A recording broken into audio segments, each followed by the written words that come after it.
Me, Stephen Wright, Mitch Hedberg, it's an old farm. Will the Fairfield County Council meeting please come to order? It's Monday, June the 8th, and it's 6:03. And first is the approval of the agenda. All in favor? Aye. Opposed? In your package you had approval of minutes. We have regular, do y'all want to take them separately or? Oh, have I skipped invocation? All right, we'll go to invocation. Sorry, Mr. Rude. Sorry. Let's pray. Heavenly Father, thank you again for another wonderful day. Thank you for everyone who's attending this meeting tonight. Lord, just guide and direct us as we make decisions concerning Fairfield County and help us to make best decisions that we can for all.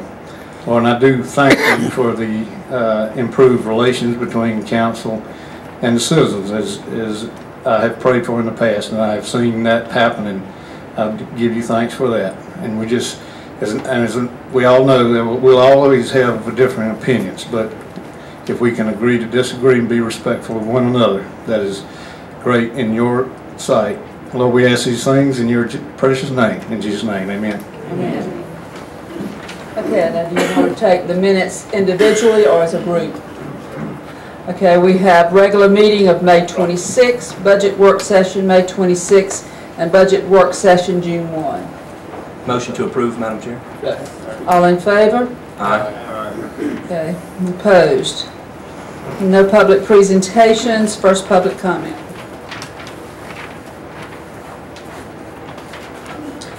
We have tonight Mr. William Coleman, Ms. Beth Jenkins, Mr. Jeff Schaefer, Ms. Wanda Carnes, and Ms. Deborah Matthews. All want to speak on the matter of the budget.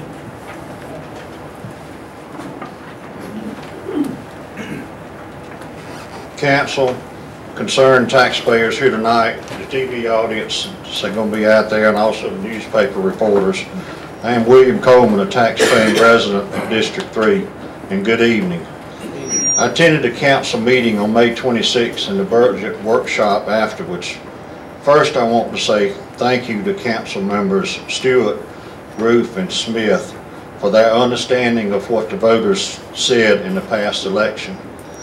For the remainder of you, I'll tell you what was said. The voters spoke saying that we are tired of the wasteful, careless, reckless, unjustifiable spending that you have been doing with our hard-earned taxpayer money, and we want change, and the voters did vote to change. 4 new members on a 7-member council were elected, and now there are 4 of you, one of which was just elected, unless you've changed your mind, that are seeking additional taxes, calling it a user fee. We don't want it, and the attendance here tonight should show you that. At that same work session, the chair made some comments along the line of council members having to make some hard decisions. Yes, you do, but it always seems to be about spending. Why not make some hard decisions about cutting spending? Let's do some math. The county has said that it costs about $6,000 a mile to keep up the dirt roads now. If the CTC pays about 7 miles of road each year, that should mean about $42,000 should be saved each year. If we've been paving these roads for about 8 years now, then we should be saving over $300,000 this year. Why isn't that being spent on keeping up the paved roads? Surely there are some increased costs, but that much? If this user fee is passed, I can see what will happen. First, we all know that over time it'll go up, it'll increase. And yes, you may set up a fund just for the paved county roads, but as years go by, monies will be taken from the public works budget and shifted to some other project similar to the Jolly Park, fiasco, or whatever, and then monies will be robbed from the user fee fund. That scenario always happens. As I said earlier, the taxpayers in this county have spoken about taxes and wasteful spending. Please listen and vote to defeat this user tax fee. Thank you. Ms. Beth Jenkins also asked to speak on the Unit 2 and 3 update while she's speaking on the budget.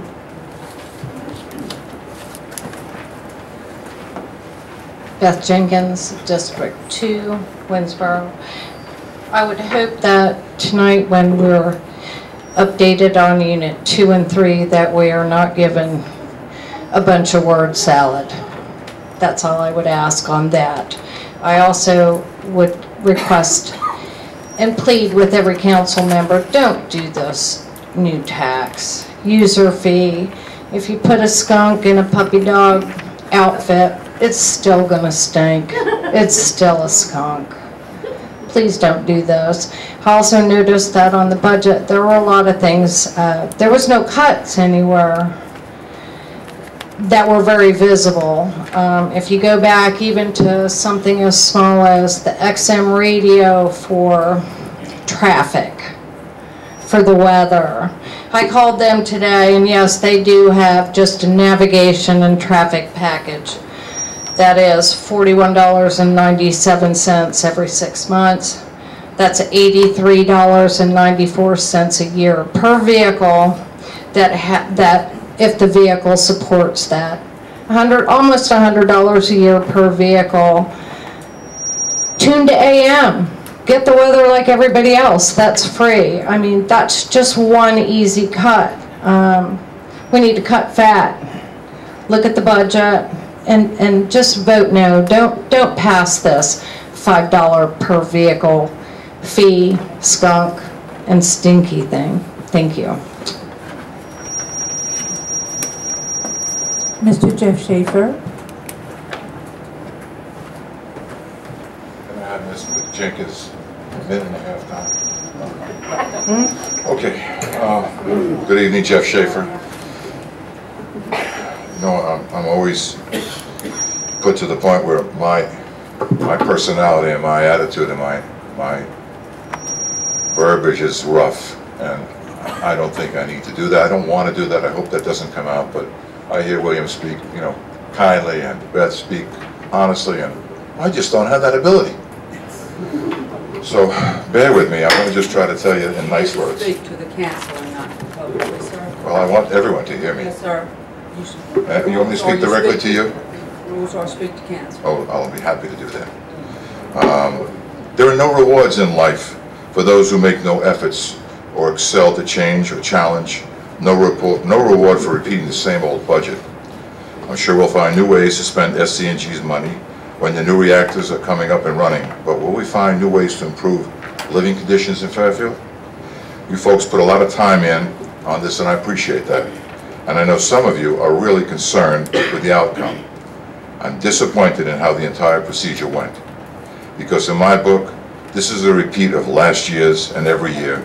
And next year, I would hope that it's turned around, and this all is made, that next year I would hope you turn this all around, and the county employees and the county departments are all accountable for their paycheck, just like the rest of us in the real world.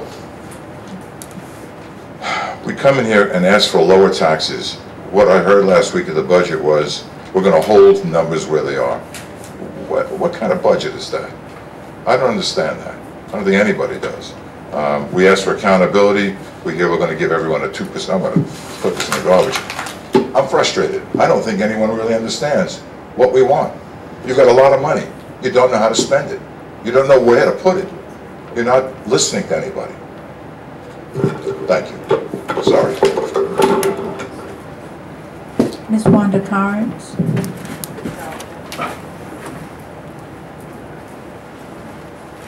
Hello, I'm Wanda Carnes from District 3.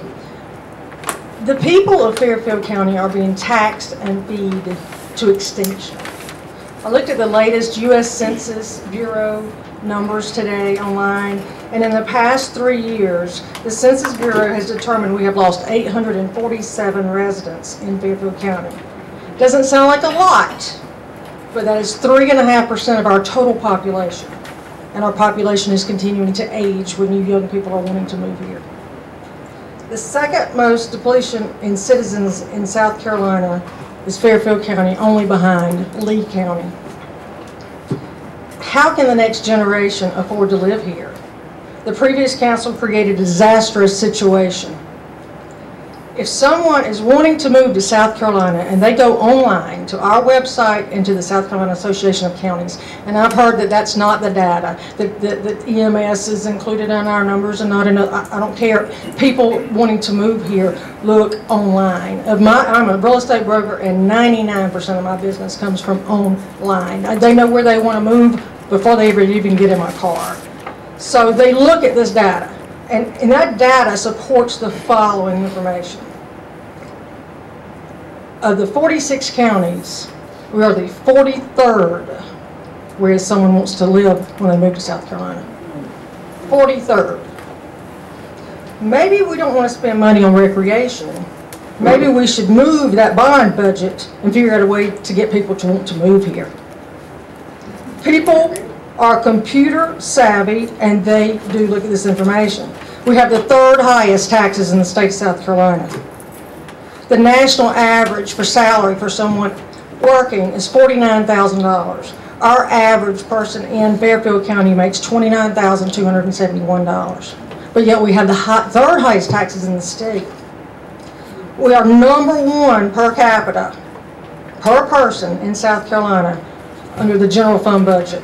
We are #1 in South Carolina for employees, county employees on payroll for every 1,000 residents. We are #1 in South Carolina for county expenditures per capita. We're the 2nd highest in the state of South Carolina for county revenues. I don't see how you can expect the people of Fairfield County to pay any more money out of their pockets. You're taking food, vacations, cars, recreation out of the family's pockets. It's got to stop. You've got to figure another way to figure out how to beat this budget and cut these expenses. Thank you. Ms. Deborah Matthews.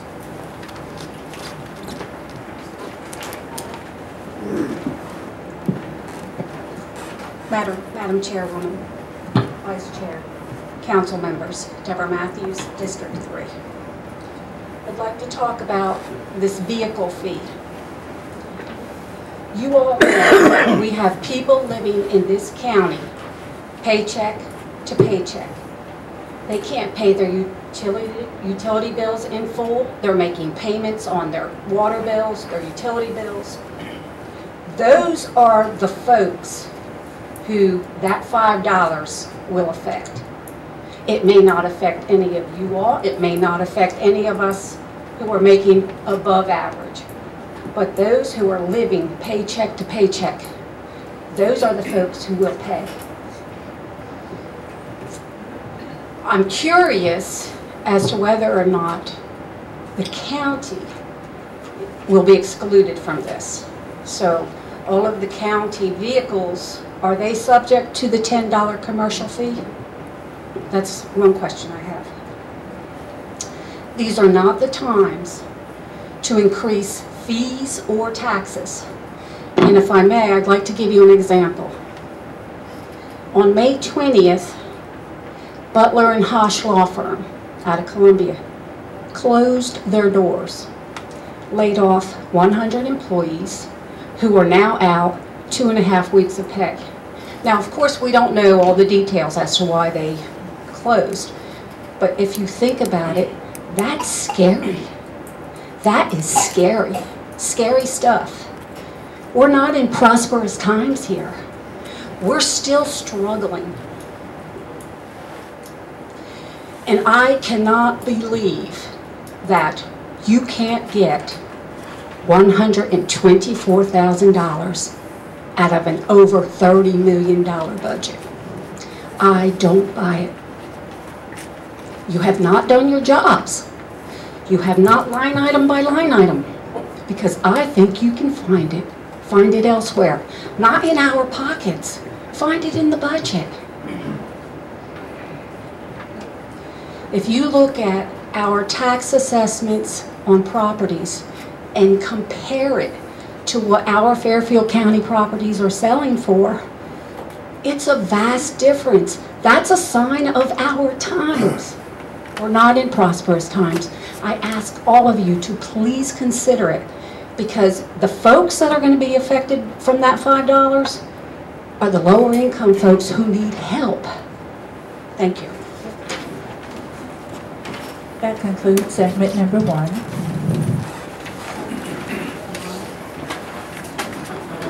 Next is no public hearings. We have ordinances, and Ms. Brown, would you read the ordinance? Third reading on 650, please. Ordinance number 650, authorizing an amendment to the master agreement governing the I-77 corridor regional industrial park by and between Richland County, South Carolina, and Fairfield County, South Carolina, to expand the boundaries of the park, certain real property located in Richland County, and other related matters.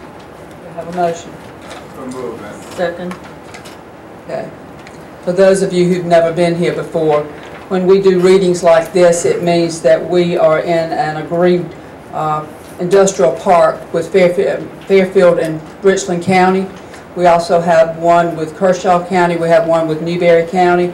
And every time they come in and have a new industry, it means that we join in with them because we have different fees because of the underserved county.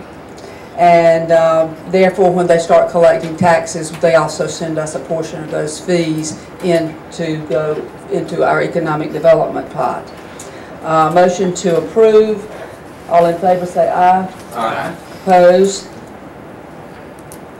Okay, if you would please read third and final reading, ordinance 649. Ordinance number 649 to establish operating and capital budgets for the operation of the county government of Fairfield County for the fiscal year commencing July 1, 2015, to provide for the levy of taxes for Fairfield County for the fiscal year commencing July 1, 2015, to provide for the expenditure of tax revenues and other county funds, to provide for other county purposes, to provide for certain fiscal and other matters relating to county government and other matters related thereto. Madam Chair, Ms. Kinley. I move that we amend ordinance 649 to include a 2% cost of living for Fairfield County's elected officials, and this does not include county council, in the amount of $8,603.29, and give third and final reading to the FY 15-16 Fairfield County budget. This council has spent numerous hours reviewing line by line for no tax increase budget, which we've had for the second year straight, that was prepared and recommended to us based on our directive to the county administrator at our work session. We had the retreat back in February. Thank you. Madam Chair, motion to amend. Hold on a minute, I need a second. Second. Okay. Motion to amend Ms. Kinley's motion, Madam Chair, by striking give third and final reading to the fiscal year 2015-2016 Fairfield County budget. Second. Second. Okay, we have a motion and a second to amend the motion. All in favor say aye. Madam Chair, I'll call for the question. All in I favor? would like to discuss it. Have to have a second. We have a second. We've had a second. Okay. Nobody commented, so therefore we're ready for the vote. I'm commenting on the motion that I just made to amend, Madam Chair. Just now, after I call for the question. Someone just got done speaking. There wasn't much time for me to say that. Madam Chair, are you going to allow me to speak I'm or going to not? allow you a minute. Okay. Okay. Madam Chair, the reason I made the motion to amend is that I do not disagree with Ms. Kinley's motion. As we saw, we have an ordinance that says we have to give elected officials in this county the 2% COLA if we give it to anybody else. However, I have some other motions I would like to make before we pass the final budget, which is why I motioned to strike the last portion of what Ms. Kinley said, so that we can make more motions before we move on with the budget itself. Thank you. All right. Any other discussion? All in favor of striking third reading, say aye. Aye. Opposed? Aye. 4-3 strikes. Kills your motion. You have another motion? Motion to amend third and final reading of the budget, Madam Chair, by reducing the County Council cell phones line item by $3,150. Do I have a second? Discussion? Madam Chair? Mr. Smith? This would only take away the portion that Mr. Pope said at our last work session, that some members had indicated to him that they were not going to take that funding, so that's what this would effectively do, is take away that money from the budget. Further discussion? I thought the ones of us that were not going to take that funding, I thought they had already been eliminated. Is that not correct? No, it has not. Okay. And that was what, for 3 people? Right. It's 4 people. 4 people. Well, that was for 3, but we could certainly change the calculation on that. I have no problem with that myself, because I'm not taking the cell phone. Not quite. But I'm a little confused. Reducing 4 people's cell phones from the budget.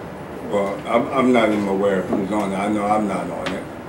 You say you're not on it. So, Ms. Smith, you're not on it.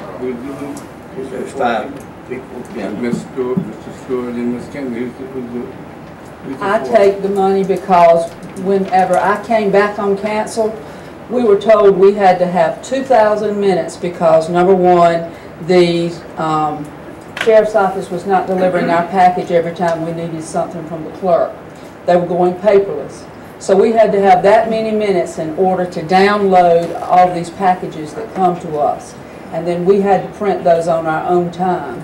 And I'm in a contract that I can't get out of because I'm on county council, and that was a directive that I followed. Madam Chair, as chair, I think you should have that prerogative to be able to do that, to contact you at all times. But I'm still trying to wonder who's the 4 people that have phones we're talking about. I was saying there's 3 that do. Evidently not forwarded, they're using phones. Madam Chair, if I may, just to clarify. When I put this motion together, I divided the total amount budgeted by 7, and I subtracted 3, because I had heard of 3 members who said they were not going to take the money. However, if we have more than 3 members who are not going to take the money, I think I'd be pleased to amend that motion by adding those others.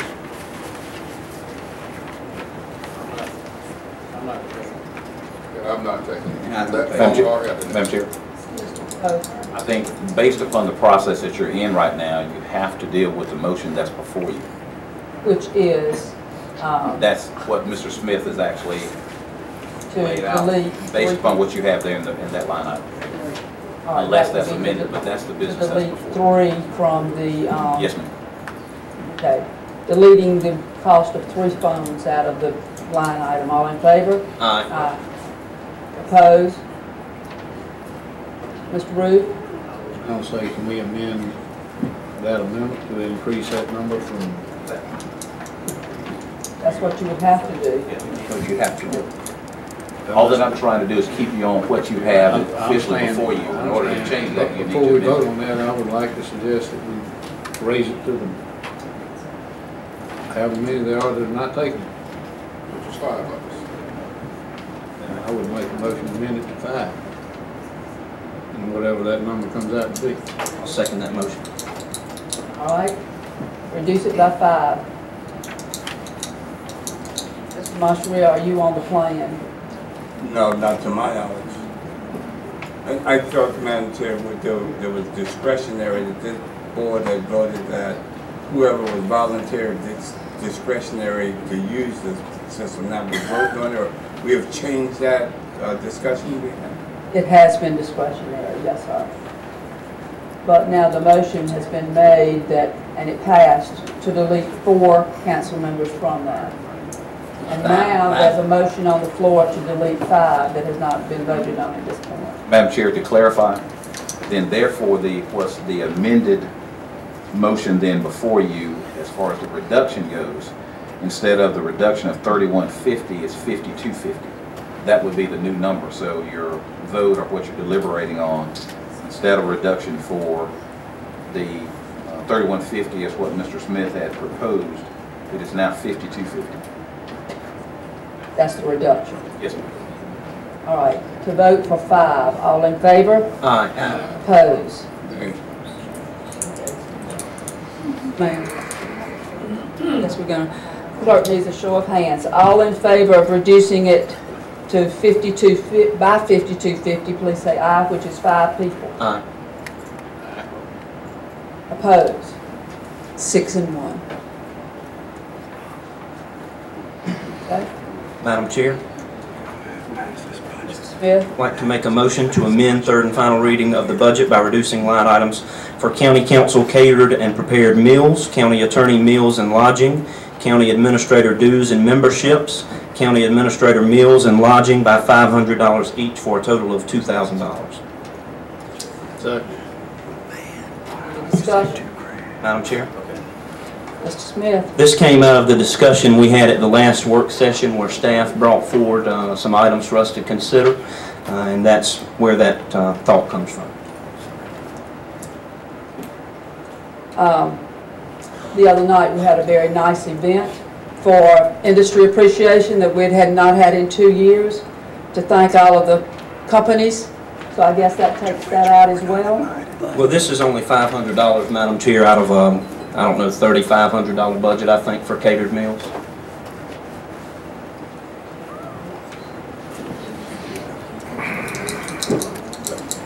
Madam Chair, I hear something, it's not a lot, but in terms of having public relationships with people and the functions we have, that is not a great deal of money in building relationships with various industries and people that we have business that the council need to do. And I just find this is absurd to say that you have guests or you have some type of function. We go to function, the people feed us lunch, you know, and we do that vice versa, and there's not a great deal of money. I just find it absurd to attack this kind of petty little stuff. It's not a great deal to do to have that kind of relationship, in my opinion. Mr. Blue? It's not going to take away, I don't think, from relationships at all. It's just reducing it by $500, from 35 to 3,000. It's not going to stop those relationships. I don't see that at all. Madam Chairman, Mr. Stewart? we have to start by setting the example of being fiscally responsible. Even though it's $500, it's $500. It's what more it really what it represents. Okay, any further discussion? All in favor of cutting those various expenses, say aye. Aye. Oppose? No. Show of hands. 2 cut. 3 not cut. And all I'm going to say is, y'all, you've been here 5 months. You have no idea how much we have to meet with other folks in order to build relationships. And we're going to be doing one next Monday night. And it's our time to host it. Madam Chair? How many more do you have? 3. Are we going down item by item like we talked about it the other night? I'll show you what I have. This one. That one's already out. No, but that one, yeah, the total that you have tonight is already out.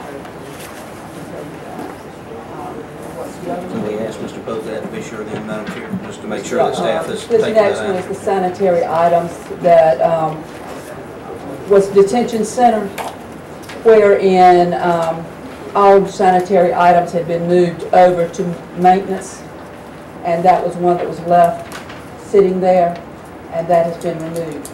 Is that correct? Yes, ma'am.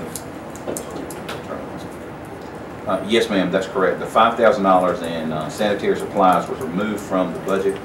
Presently, all janitorial supplies are funded by building maintenance, and any sanitary supplies required for detainees are budgeted in the medical account. That's one of the things that we switched over. Actually, building maintenance took over those things.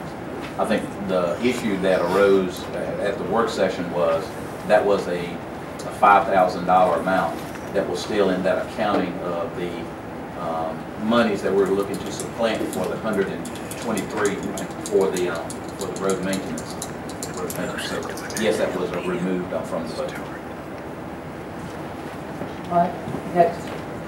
Motion, Madam Chair, to amend the budget by reducing the recreational promotional supplies line item by $1,350. Is that an item that was discussed the other night, and that amount? Okay. Any further discussion? Madam Chair. Mr. Robinson? Mr. Pope, can you tell me what that money was normally used for? I just don't remember. This was a line item in the recreational budget. I think part of the things for the summer programs, different information like this, but if I could, and if this helps, pretty much this is the same list that staff had provided, except for, I believe if I'm correct, Mr. Smith has added in the Boys and Girls Club and Harvest Hope.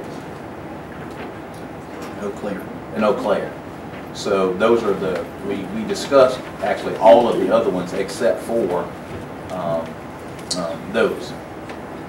And if you recall on that is, Mr. Smith asked me the question about, well, what was the amount? And my response to that was, based upon the amount of touch we were looking for, when we capped that amount, the others were, I think, departments or outside agencies, of course. That Boys and Girls Club, I know we had not funded that previously. I think that was some discussion we had about that. And then the Harvest Hope Food Bank, I think there's been a recent article in the paper about that, but that was one of the others. So all of these we've discussed except for those that he mentioned in his in the motion.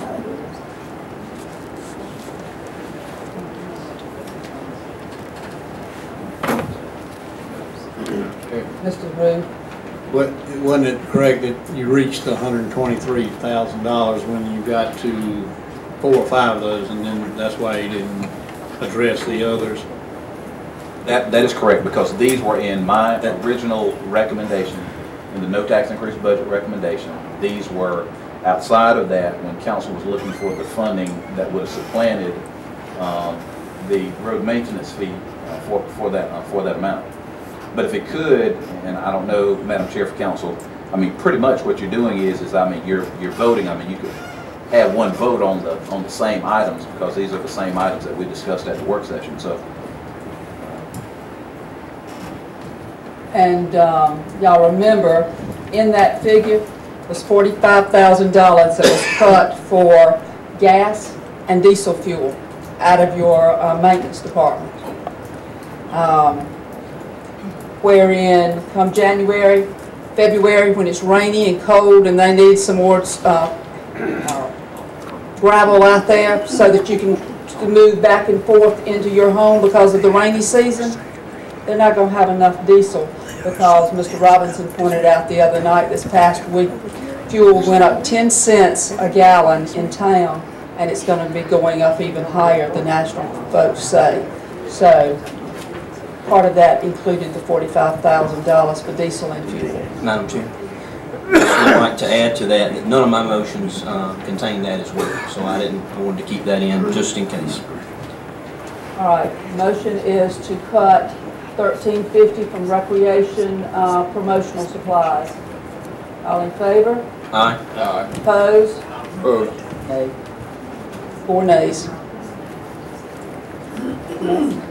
A motion to amend the budget, Madam Chair, by reducing the line items for the Good Samaritan House, Transitions, American Red Cross, Chameleon Inspirations, Eau Claire Health Cooperative, Harvest Hope, and the Boys and Girls Club to current fiscal year funding levels. Okay, motion made and second. Discussion? Madam Chair, just to provide some information on this, this is not to take away any money that's been given to these organizations by this council in the past. This is to effectively freeze them at the current funding levels. Again, not to take anything away, but just wanted to put this forward for consideration. Thank you. Further discussion? Could you say who those were again, please? Certainly. Those were the Good Samaritan House, Transitions, American. Give the amounts. I don't have it by each one of them. I have the total in the end. You could give us Actually, the amounts.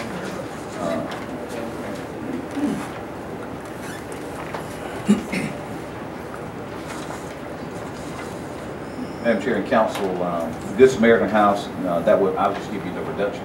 Right. $2,500 Good Samaritan House, $2,500 Transitions, American Red Cross, $1,250, Chameleon Inspirations Learning Center, $1,250, Eau Claire Cooperative Health, $5,000, Boys and Girls Club, $5,000, Harvest Hope Food Bank, $5,000. Right. Discussion. Madam Chair. Ms. Kendall. Ms. Matthews spoke a while ago how folks are having a hard time. Every one of these are helping people and children, and I just kind of feel like we do not need to cut these and keep them where they are. And as I told you before, the Good Samaritan House is the only entity in the county that can give us money or give our citizens money to help with their utility bills.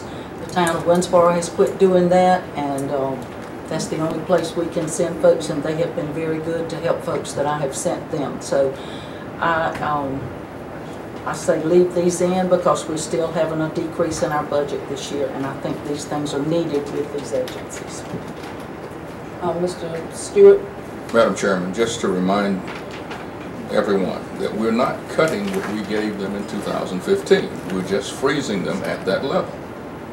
And these various organizations, we're not their sole source of funding. That they're receiving funding from other agencies also. Mr. Moncherel.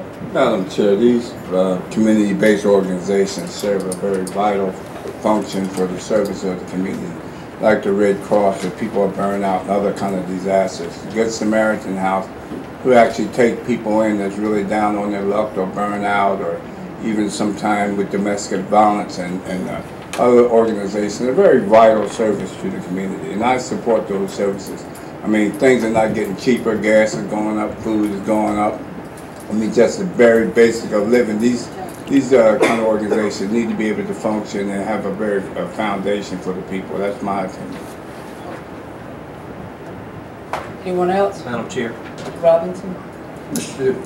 Pope, we cut a couple of them $5,000. How much money did that leave for those? You said a couple of those places with 5,000 cuts would be. The reduction would be 5,000. Yes, sir. A couple of them. Which ones were those? Those were. He wants to know what the net left to them is. What was the net left to those particular ones? Who was the $5,000 cut against? Red Cross? No, sir. This was the 5,000 was to Eau Claire. Okay, and what did that leave them? That would leave them at 40,000. 40,000. Okay, and it was another one, I believe. Wasn't it? Two of them. Boys and Girls Club, that would be zero. That was the first time we had funded them. And Harvest Hope Food Bank, that would be zero. Because and just to, I'm not trying to speak for Councilmember Smith, but part of the rationale that we used, and this wasn't exceptional, a part of the rationale that we used in looking at the funding as to what people have received last year, but these were actually new entities that I did recommend funding for based upon some of the needs that they provided during the budget process on the Boys and Girls Club. And if you recall, that was a situation that we had, and we inquired from the school district about that. I don't want to go into that, but you recall that. And then Harvest Hope Food Bank, and there again, those of you who, and I can remember, there was an article in the Herald or the Voice one about the need for food in the community, but they made their request to the county about that, so that was the reason for those recommendations. But those were the $5,000. Those three. Any further discussion? Madam Chair, I'd just like to again say that this isn't taking anything away. I want to make sure that's well established. But at some point, I think this council needs to have a discussion about not continuing to take money from citizens and then give it to something else. One thing that one of the speakers mentioned tonight about people not being able to afford their rent or afford food, you know, we can take money away from folks just as well as we can give it to them. or take away from them less just as well as we can give them more. So this is just taking money from folks and sending it somewhere else. Maybe if we didn't have the road fee, some of these folks could afford one extra meal. But just want to put that out there and say that at some point we have to think a little bit less about spending and spending and spending, and we have to think about cutting, even if it's only ×1 and not ×3 like the spending was. But I've looked out there, and there are many other counties who don't do these allocations at all. So to freeze these at current year levels is not to say we're not supporting these folks. We're certainly supporting them. We're just not giving them more than we're already giving them. And again, there are many counties out there that don't do this at all. I think Fairfield County has done a very good job of helping these type services in the community. Thank you. Okay, all in favor of reducing these various fees, say aye. Aye. Opposed? Nay. Nay. Okay, 5-2. Madam Chair, show of hands, please. All in favor of cutting, say aye, and raise your hand. Aye. 5-2. All right. Madam Chair. Last of the motion. Madam Chair, Yes, sir. if I could just get give me a chance to get the numbers correct. So did they cut that or not? Quiet, please. And Mr. Smith, just to make sure that from a staff standpoint, because we'll have to change the number for the voting on third reading, it's a $13.50, promotional supplies, Good Samaritan House, transitions, American Red Cross, Chameleon or Camelon, how you pronounce that, Eau Claire, Boys and Girls Club, also. Give us just a few minutes just to, I'll let Ms. Johnson check my math on these. Just hold on a minute.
Yes. I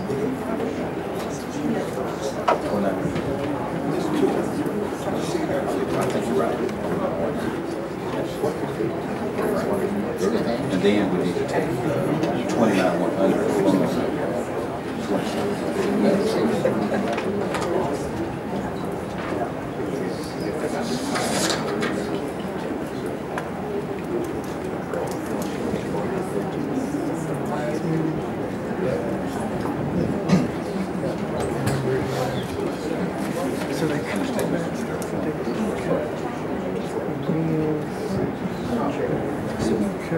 Basically, the is for city government. They come up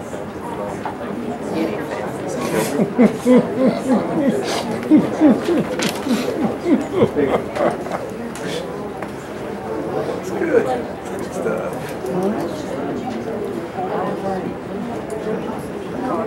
That was what tore that the last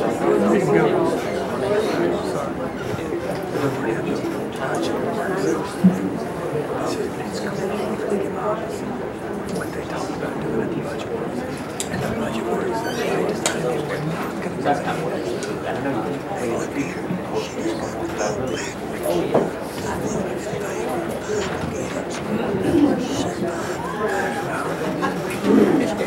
and I'll read that out. I'm here. One day. I think so. On the fly, we can.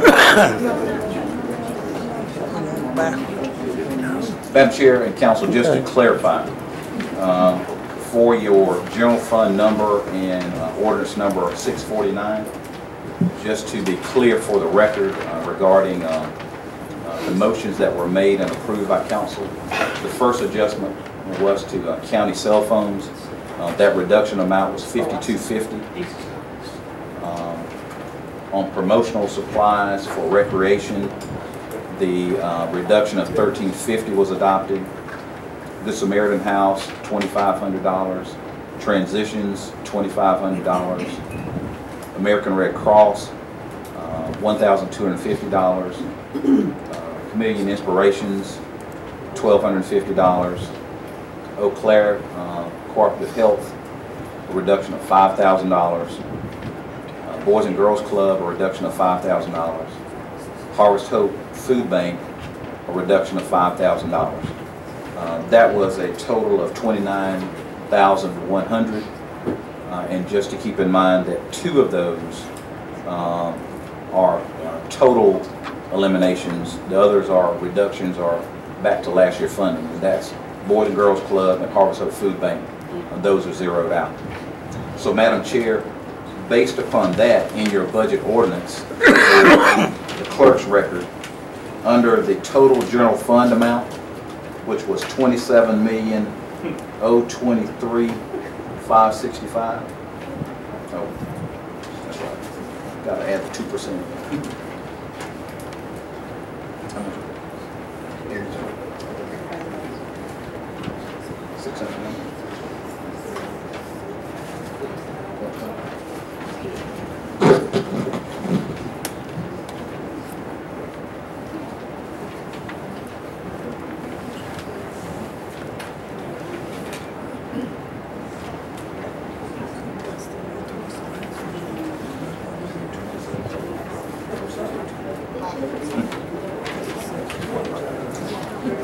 Then the addition of the 860329, which is the elected officials, just the statutory offices, the 2% COLA, cost of living, that would adjust the general fund figure to $27,003,068.29.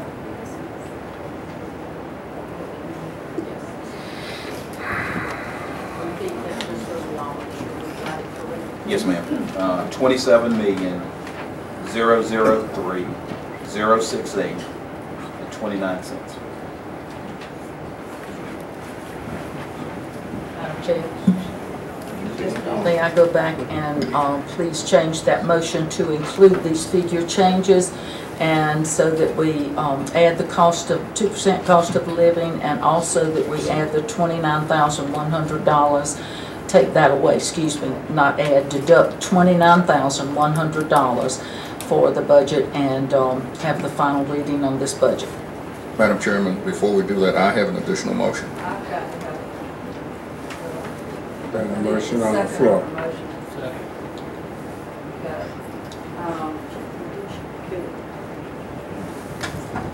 You have another motion? Yes. Madam Chair, could I call for the question on that motion?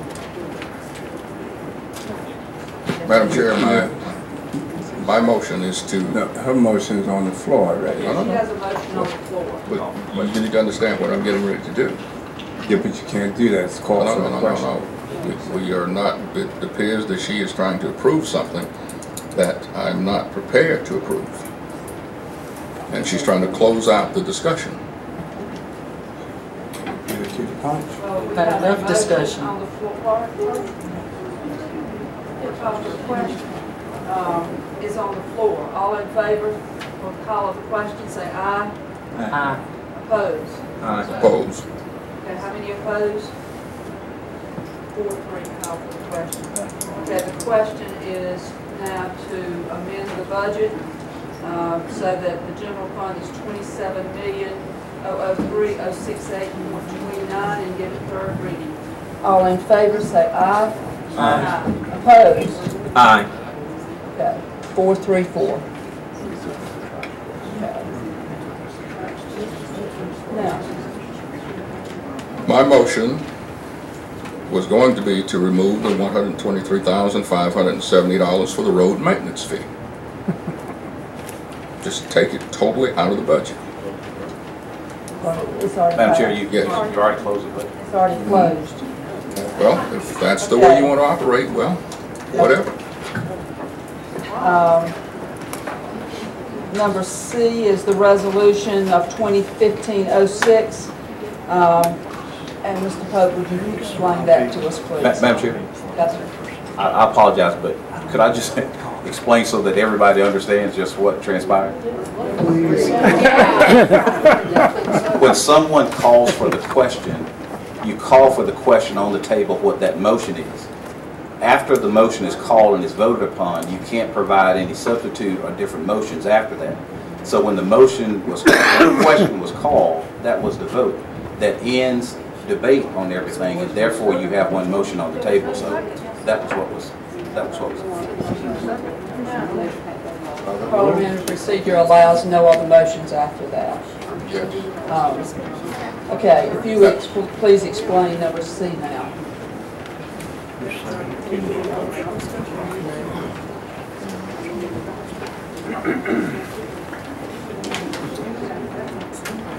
Thank you, Madam Chair. The item on the agenda, now we're on actually 8C. This is resolution number 2015-06, the Stepping Up Initiative to reduce the number of people with mental illnesses in jail. Our national affiliate, the National Association of Counties, and of course we're going to be participate, or the counties all across the nation participating in this. Of course, we're spending lots of money to house individuals sometimes who have mental illnesses. It's costing the county, i.e. the taxpayers, lots of additional dollars. Of course, over probably the past 20 years in the entire country, lots of folks with mental illness, those treatments have been, or monies for treatments have been drying up from state and federal revenues, and so therefore local governments have been required to pick up more of this particular cost. This is an initiative to pass this resolution to support other things that actually defer the cost from local governments from being able to do this. This resolution, I know administrators all across the country and NACO themselves are supporting this, asking councils to support this initiative. And those ones that do pass this resolution, of course, at the conference that you'll be headed to next month, will be recognized on this national initiative if you decide to move forward with this. And that's why we actually place it on the agenda, where you would have an opportunity to review that. So it's a national initiative that's trying to bring attention to the cost that local governments have for this. It cost us, right now I got an updated number from our detention director last week, but it cost us approximately $60 to $61 a day to be able to house a detainee at our detention center. And if the person, of course, has a mental illness with that, we have to provide additional mental health services to that individual that actually exceeds that cost. Also have to house them separately. And I'm sure if you've looked at your NACO paper, you've seen some of this come down. You also are receiving emails about it. And it's a very strong, prevalent problem that's in our jails. And so I commend them for working forward. Also, this has been discussed at our state association meeting back at the coalition back, let's see, this is back in February, I believe, was the time that they discussed it. Do I have a motion? Motion to approve the resolution, Madam Chair. Second? Second. Okay, any discussion? All in favor, say aye. Aye. Opposed? We have no board and commission minutes, no board and commission appointments, no old or new business. County Administrator's report. Thank you, Madam Chair. Good evening, County Council. Good evening, members of citizens of Fairfield. Madam Chair, the first item that I have under my report is, unfortunately, the county, we had one of our employees to pass away about a week ago. His name was Mr. Jeremy Harrison. He was a shop maintenance specialist down where our shop is, which is actually right behind our transit department. He was, I did not know him personally, I had met him, but as some of the information that was reported about him, he was certainly a very happy-go-lucky employee, always willing to help and assist, and was a very good employee with what he did. And we certainly wanted to recognize him for his service to the county and to the citizens of Fairfield, and I just thought it was appropriate just to recognize him before our business today. Madam Chair, the next item of business that you have on your agenda is letter B. This is a request of action to purchase of county vehicles for the Sheriff's Department. This is an exception to our normative process because staff were asking for this to be expedited. This actually went to committee. Today we included this information in your packet. This is for the purchase, and please keep in mind this is for budgeted dollars for the FY 14-15 budget, the existing budget year that we're in. In the past budget, there was a request for replacement of four vehicles. We, of course, had a transition in our Sheriff's Department with the new election, a new sheriff. The new sheriff decided on a different type of vehicles, 4 new Tahoes. We had a budgeted amount of money that was already placed in the budget. There was, however, based upon the state contract cost with fully equipped vehicles, savings of at least, Mr. Robinson, $8,515.52 by purchasing these vehicles off a state contract. We're asking because there was actually a mix-up in the shipping, not due to anything from what the county did, but from the, I think it's Love Chevrolet. Love Chevrolet, they had a state contract for these vehicles, but we wanted to make sure that we expedited the purchase of these. But so the request is, and it was unanimous recommendation to purchase these vehicles for this fiscal year. And of course, the old vehicles will go into the surplus pool to be sold at auction this year. But it's for the purchase of 4 Chevrolet Tahoes. I'll entertain any questions that you may have. Any questions for Mr. Pope? Madam Chair. Mr. Smith? Just wonder, I know that you said these were on state contract. Did we check with a local vendor on these? Yes, sir. We always do. Okay. And I guess they couldn't get near that number, right, unfortunately. Okay. And I also wanted to ask, from what I read in the packet of information that came on that, it looks like these would be, as you said, 4 Chevrolet Tahoes, and this would ensure that there's at least one 4-wheel drive vehicle on shift at every rotation. Is my understanding correct on that? That's correct. Okay, thank you. Mr. Smith, also, and you saw with that information, of course, if you noticed, because I know it came up in committee, there were different types of vehicles that were actually originally placed in the budget. But when the new sheriff came in, he decided he wanted different vehicles, and the only requirement that we gave him that it just had to stay in the same budget amount. So they were able to do that, and as a matter of fact, we wound up spending less money than what was budgeted. Okay. Madam Chair. Mr. There's a Robinson? possibility, based on what we talked about, that we are saving $13,566 rather than $8,000. But a minimum of the 85.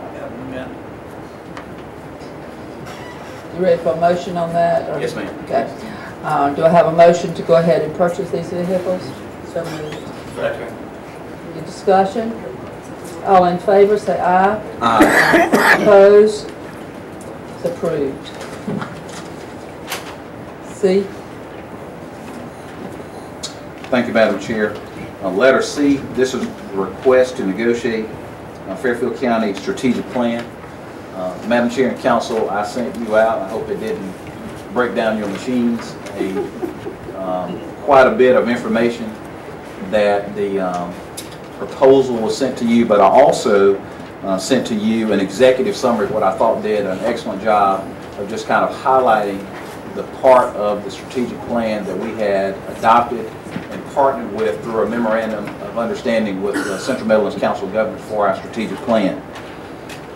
Basically, where we are at this particular point is, based upon the submittals, this has been narrowed down to one company. This company, their name is T.Y. Lin.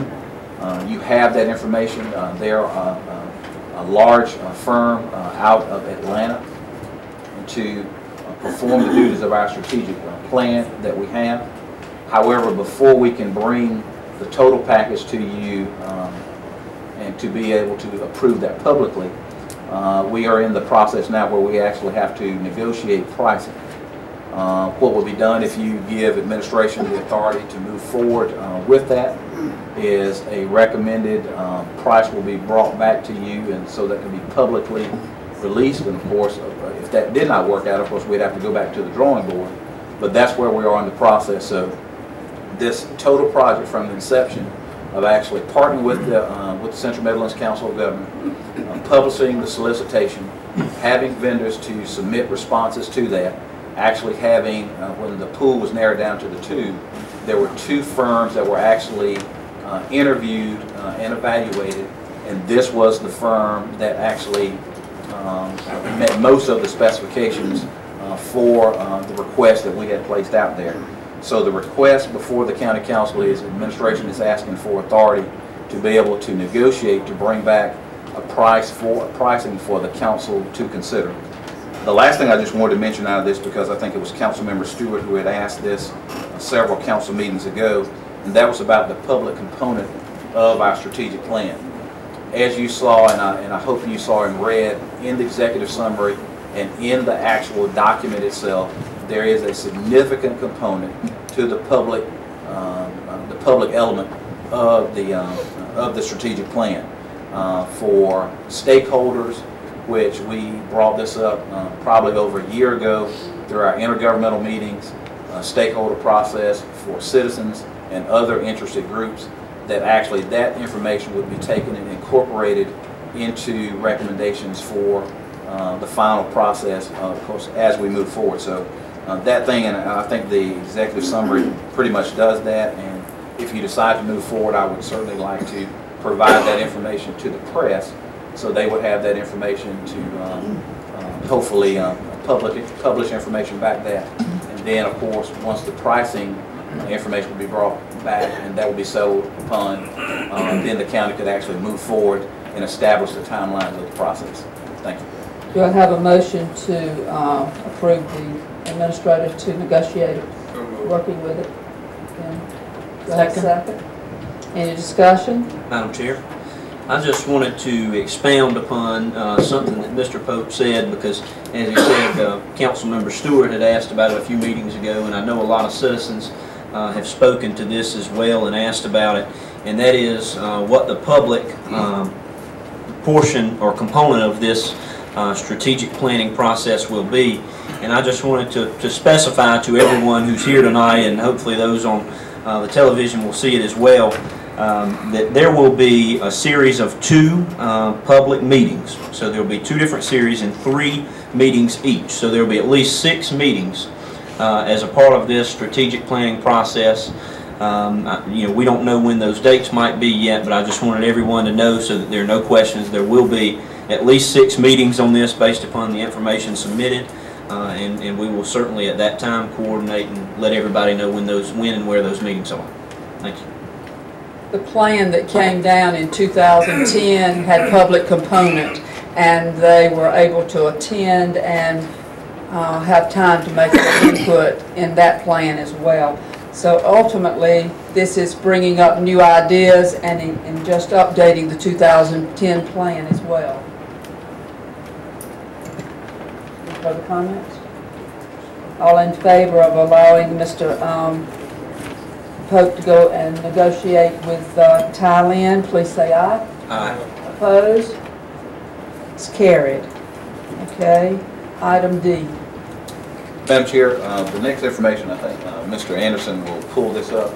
This is actually information that we received from SENG themselves, is actually an update on VC Summer Units 2 and 3. I think it's about 3 or 4 minutes, but we want to provide that information that have been forwarded on to us. We thought it was important to be able to provide this information publicly to the council and citizens.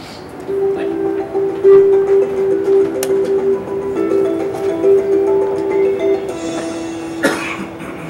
What weighs more than 1 million pounds, measures 20 feet in diameter, and is more than 80 feet long? A Westinghouse AP1000 steam generator. Both steam generators for VC Summer Unit 2 arrived on site just weeks apart in January. These are the first Westinghouse AP1000 steam generators to arrive in the U.S. Manufactured in Doosan, South Korea, arrival of the steam generators at the Port of Charleston goes on record as one of the heaviest energy project shipments for the South Carolina Ports Authority. Each steam generator was offloaded from a cargo ship onto a Schnabel car. This is a specialty rail car designed to transport heavy, oversized loads. With 36 axles, it is among the largest of its type in the world. Safe delivery of these huge components required careful coordination among many highly skilled experts. Meanwhile, on-site assembly of the 47 CA01 submodules is nearing completion. This multi-compartment structure will house the steam generators, pressurizer, and refueling canal within the Unit 2 containment vessel. It will be the heaviest lift for the project. Capable of lifting 7,500 tons, the heavy lift derrick stands ready for this massive pick. The Unit 2 pressurizer was among other major equipment deliveries. Manufactured in Italy, the pressurizer traveled by rail from the Port of Charleston and arrived on site in February. The pressurizer allows water in the reactor coolant system to maintain high temperatures without boiling. It is approximately 48 feet long, 9 feet in diameter, and weighs 110 tons. Work also continues with shield building preparation.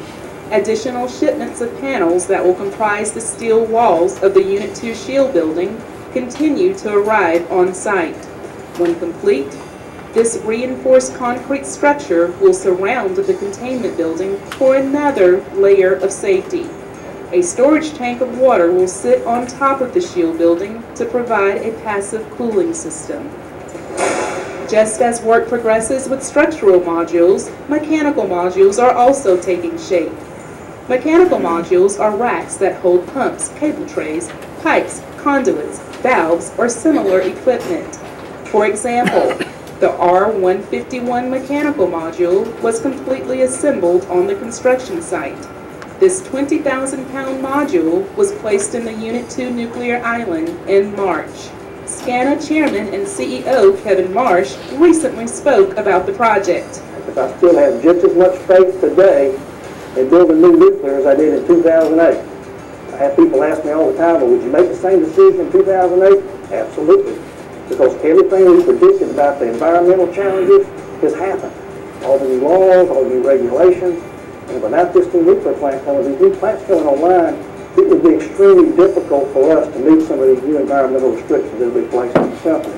And it positions us well for the long term. As the hard work continues on the construction site, service in the community continues too. Chief Nuclear Officer Jeff Archie recently toured a local medical facility that was made possible in part by SCENG's support. I think it's important for us to stay involved. I think it's important for us to understand the needs of the community. Healthcare is a significant need, and we recognize that. We're glad to be a part of that. SCENG and our partners remain firmly committed to completing the units that will meet South Carolina's long-term energy needs with clean, safe, and reliable electricity.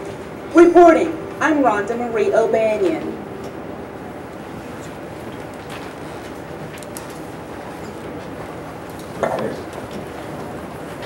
Anything else? No, ma'am, I just wanted to report, of course, council, we had a tour, what was that, about a month ago, out of the facility itself. I think it is clearly a state-of-the-art facility, and what we were able to view there with what SCAN is actually doing in our community. And I think I think the council was pretty much pleased with the plans that they have and the updates as everything moving forward. So, I mean, that's going to be a tremendous asset to this community in the next few years, which is literally just right around the corner. Clerk of Council's report. Okay, second public comment time. Ms. Beth Jenkins on the future of Fairfield County.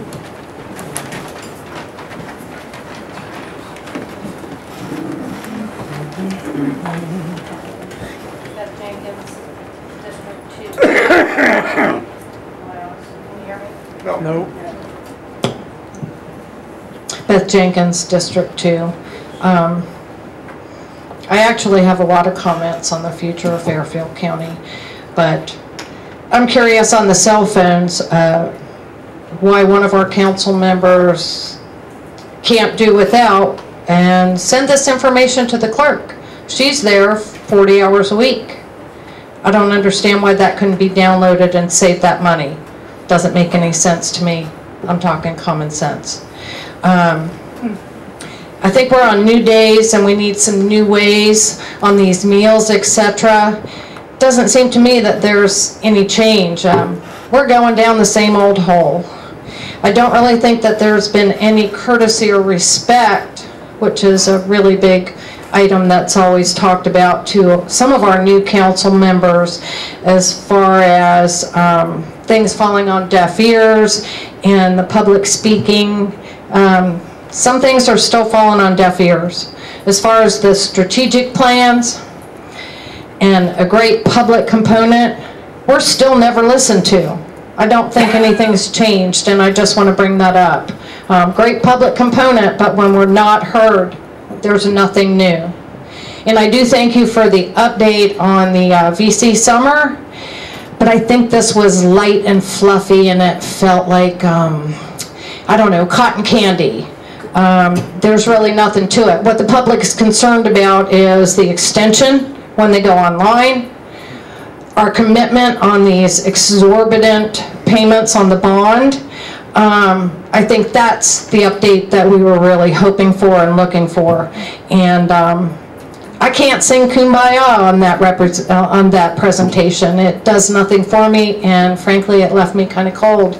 And I really think that the public is owed more specifics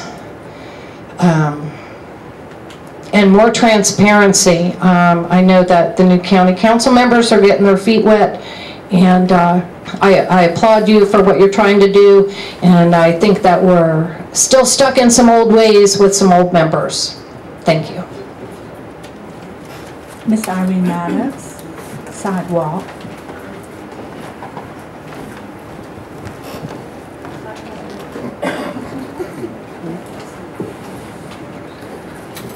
Irene Maddox, District 3, sidewalks. What in the world does Jenkinsville need sidewalks? Most stupid thing I ever heard. Let me tell you what you need. I've been around a long time. I'm 75 years old. I didn't grow up in Jenkinsville, but I sure went to school. Back in the 40s and the 50s, there was Glenn's store, Yarber store, Chapel store. Right up the hill there was I don't know, Martin, there's two more right there in that forks of that road. What you people need to do is go and get a Dollar General store, because if you don't, everybody's going to Newberry. That's where I go that road all the time. You don't want anything in Fairfield County. We don't have any nice stuff. So what do? We move on across to another county. It's pretty sad when you can't get some stuff in Jenkinsville. It was there in the 40s and the 50s. Mr. Jeff Schaefer, performance.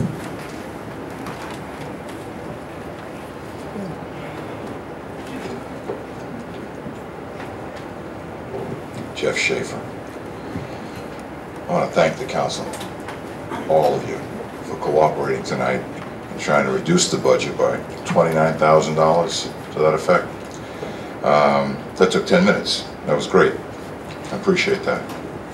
Let me just add that if you had rescinded the vote for Jenkinsville for 50,000, we could have added that 50 onto the 29, which brought us to almost 80,000. And I don't want to be the creep that says this, but if we didn't have 2% on an $8 million payroll, there's another $175,000 we could have had. Add that up real quick, it's almost $250,000, and we could have put that back in the general fund. That took me about 35 seconds.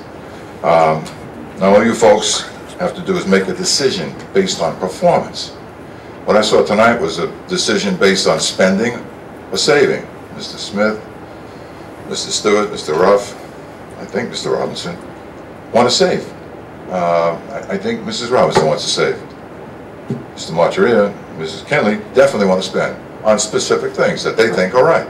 If you watch the face of the people when those comments are being made, I think you put your hand back down and go, whoop, I didn't mean that. I don't know, you know, I got a minute and so left, but I'm just going to tell you that your job is to try to perform to make other people accountable in the county.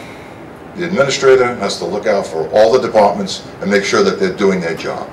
Your job is to find out if the administrator and all these people are doing their job properly and cost effectively. Are we doing that? Or are we just saying, well, it cost $50,000 to do it last year, it cost $51,000 to do it this year, diesel will go up. I'd love to see a crystal ball because I think diesel is going to go down. We don't know what's going to happen. You can make those decisions how they're going to happen by simply saying, I want to see a reduction in our taxes and I want to see an increase in our production. Produce more and you'll get more. You don't come to work like you did for the last 20 years and just say, well, we're going to give them a 2% increase. I come from the real business world. When you want to make money, you go out and earn it. It's not a free thing. I mean, there are people who deserve a raise, certainly. We should give it to them, and not 2%. Maybe we should give them 15 or 20%, based on performance, not based on the fact that you're living here, or you come to work Monday to Friday and drink your Cokes and do your thing. It's just, that's not how it's done. People have to be accountable and responsible. You folks have to be accountable and responsible too. Thank you. That concludes segment number 2. Thank you. County Council time. Madam Chair. Mr.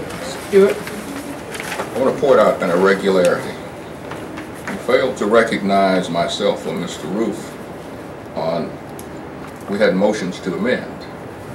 You recognized Mrs. Kinley before us and accepted her motion, which shut us out of the process. That was patently unfair and very irregular.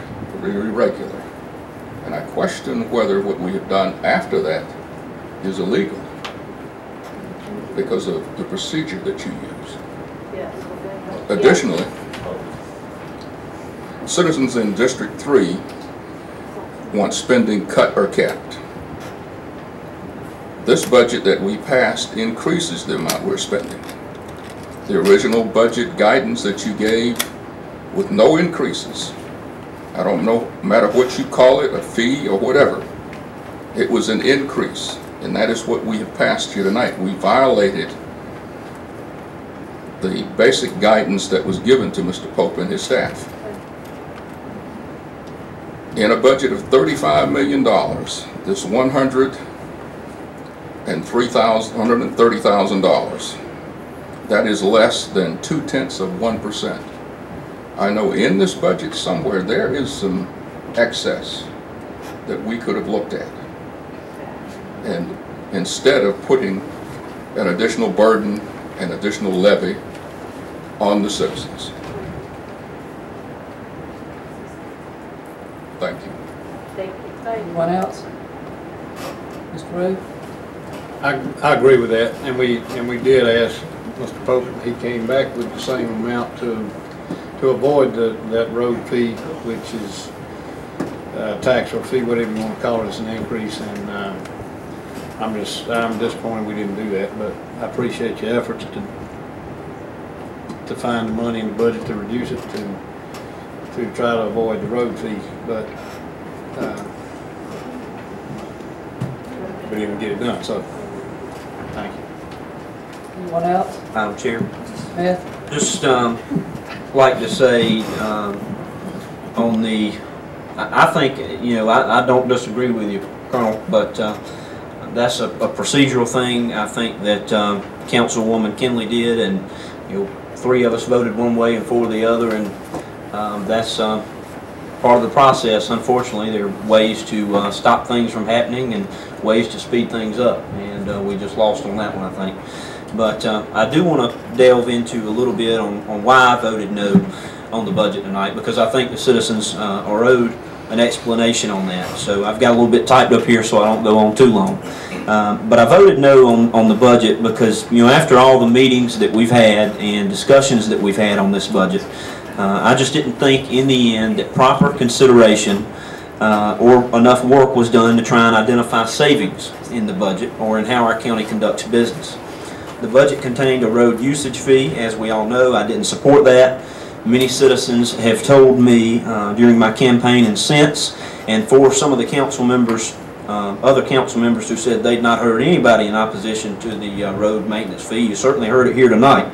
But these folks are tired of paying more money to this county year in and year out without seeing measurable positive results. I happen to agree with that. On the other hand, I know that we probably do need a road usage fee. I know that it's going to be small, but I couldn't support it as it was presented because of what citizens have told me over the past couple years, and because, again, I don't think enough was done to find savings in other areas. So what I'm saying is it's not, you know, not a bad thing to have a road usage fee, but when you tack it on to the high rate that these citizens are already paying, then it becomes a problem. And that's what my problem with it was. Now, with all that said, I do want to end on a little bit more positive note because some citizens have said that nothing has changed. And I've got to say to some of you who've said that, you weren't in here for the work sessions. Some of you absolutely were not in here for the work sessions. Things have changed. This council, comparatively, in comparison to last year's council, has done a good job on this budget. I absolutely believe that. We spent more time discussing this budget than the past council had probably in 3 or 4 years combined. I know because I came in last year and I watched and saw that process through, and I can tell you that this council has taken the task more seriously from my perspective. Last year, very few questions were asked in regards to budget items and spending, and this year, hundreds have been asked and discussed further, and I probably asked that many myself. Proposals for cuts have been brought forth this year, and this council has said no to some additional items. That hasn't been seen in the past. Believe it or not. I don't remember, again, much of that happening in the past, so again, you know, I think we still have a lot to improve on, but I just wanted to end on that note to say that things are looking a little bit better, and I think we are moving forward. So some folks, I wish, instead of detracting all the time when there is a little bit of a positive improvement, could say that instead. So that's my 2 cents on that. Thank you to all of those who came in and sat in on the budget process this year, especially to those of you, and there are some of those in this audience as well, who made some very good suggestions and some that I think were incorporated in this budget. I hope you'll come back next year with more ideas for us, good ideas when we get started. To everyone here tonight, and again, glad you could make it. Thank you for your time. Anyone else? Madam Chair. Mr. Monterey. Yeah, 2 things I want to say. I want to thank Mr. Smith for his presentation just now. Being balanced and going both ways and trying to look at this equally, I appreciate that. But also tonight, when we're going to vote to take away, we take taxpayers' money and invest it back in taxpayers and programs. I think it's very important, like food. And this summer, there'll be a lot of kids, because they're not in school, will go hungry this summer because they won't have food. If you know anything about this county, if you travel around here, as I do, in and out of the churches, you'll know that kids will go hungry here because of lack of food. The health care that we want to cut.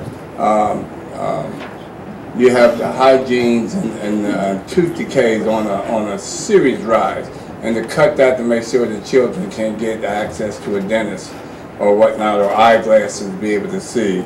I don't support that. I think children, even their programs, I'm going to support them at every breath I have, if I can, if it makes sense to me. I'm not cutting their programs. That's just speaking for me. And the Red Cross, even the things we have in this state where more women are beaten and killed by folks, and we have programs that help in those situations like that, I'm certainly going to vote for that. So I wanted folks to know that. I want to just share this. Since it's been Memorial Day, and there's been a lot of conversations about Memorial Day, I just want to read this and share this with everyone. Memorial Day was started by former slaves on May the 1st, 1865 in Charleston, South Carolina, to honor 257 dead Union soldiers who had been buried in a mass grave in a Confederate prison camp. They dug up the bodies and worked for 2 weeks to give them a proper burial as gratitude for the fighting for their freedom. They then held a parade of 10,000 people led by 2,800 black children where they marched, sang, and celebrated. And in fact, there was a diverse crowd there also. I just wanted to share that because I never hear that when it comes down to Memorial Day, where it starts and who's all involved with it. But that's the history. It started by former slaves in South Carolina, where the first shot started the war, and the first memorial was held in Charleston. Just wanted to share that. Thank you, sir. Anyone else? Mr. Stewart? Madam Chairman, I just have one more point. If we want to go to a fee system and a pay-as-you-go system, then I sincerely believe that we need to pass a referendum and put it before the citizens that would allow us to go and add fees for various things instead of just the council coming up with these things. So we need a referendum that would authorize the council to pass various fees. Legally, probably we don't have to do that. But showing the proper respect for the citizens, we should do that. Thank you. Last comment, Mr. On this question, I asked at least 75 people in my district, my constituents. I got close to 4,000 people in the 4th district. I asked these 75, not one of them disagreed that $5 a year for maintenance of dirt roads was nobody was going to starve or be lost because of that. Now, didn't have anyone say, no way in the world I would pay $5 to have a road fixed. I'm just saying what I did. I don't know who went out and talked to who, but in my district, I did not get no feedback like that. Well, let me just say to the audience and the citizens tonight, we spent over 20 hours on this budget, item by item. And this council had time to look at every given item as to whether or not they wanted to approve it or cut it, and it didn't happen. But for the first time, I've talked unfunded mandates before. The citizens of this county are tasting unfunded mandates. I've told you before, it's in my car, there's a 2012 study wherein we had many things that are mandated by the state and the federal government that gets fed down, and you all as citizens, and me too, have to pay for those. In 2012, I totaled everything that is unfunded that we have to provide with local citizens' dollars. And then I listed everything that they had sent to us.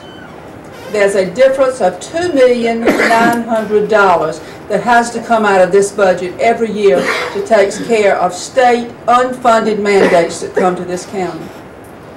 There's a local government fund out there that they're supposed to be sending to us. And they're supposed to be sending us, I believe, about, is it 4% of whatever the growth is that year. For 4 to 5 years, we've gotten $875,000 is all we've gotten. And we should be getting a heck of a lot more than that. So this road fee is an unfunded mandate that has come down to us from the CTC committee to have this fund sitting over here in order to